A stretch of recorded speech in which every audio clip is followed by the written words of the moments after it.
Hello everyone, इस video में मैं बात करने वाला हूं रविचंद्रन अश्विन के बॉलिंग वेरिएशंस के बारे में।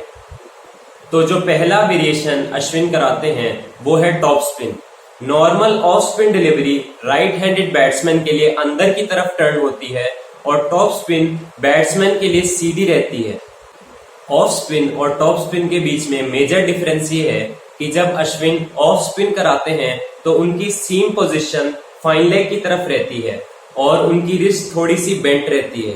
जब अश्विन टॉप स्पिन कराते हैं तो उनकी सीम पोजीशन बैट्समैन की तरफ रहती है और उनकी रिस्ट लॉक रहती है और स्ट्रेट रहती है, कुछ इस तरह। जब अश्विन टॉप स्पिन रिलीज करते हैं तो वो बॉल को कुछ इस तरह से रिलीज करते हैं और बॉल सामने की तरफ रोटेट होती है और पिच पे पड़ने के बाद बाउंस करती है और सीधी रहती है। दूसरा वेरिएशन जो अश्विन कराते हैं वो है आर्म बॉल।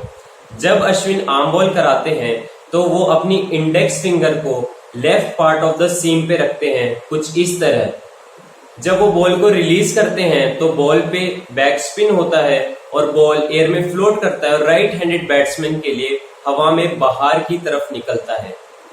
तीसरा वेरिएशन है कैरम बॉल। जब अश्विन कैरम बॉल कराते हैं तो वो बॉल को कुछ इस तरह ग्रिप करते हैं। जब वो बॉल को रिलीज करते हैं तो वो बॉल को अपनी मिडल फिंगर की मदद से फ्लिक करते हैं, जिस तरह अपन कैरम में स्ट्राइकर को हिट करते हैं उसी तरह से।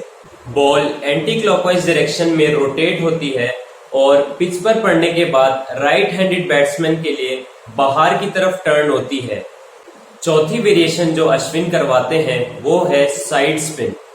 जब अश्विन ऑफ स्पिन करवाते हैं तो उनकी रिस्ट थोड़ी सी बेंट होती है, लेकिन जब वो साइड स्पिन करवाते हैं तो उनकी रिस्ट थोड़ी ज्यादा बेंट हो जाती है, कुछ इस तरह। जब अश्विन ऑफ स्पिन करवाते हैं तो उनकी सीम फाइन लेग डायरेक्शन में रहती है, लेकिन जब वो साइड स्पिन करवाते हैं तो उनकी जो सीम होती है वो हॉरिजॉन्टल रहती है, कुछ इस तरह। साइड स्पिन पिच पर पड़ने के बाद स्किड करती है और तेज निकलती है। Side spin delivery normal off spin से कम फ्लाइटेड होती है। Do like and share this video. Subscribe to my YouTube channel for more cricket related videos. Do watch my other videos as well. Thank you.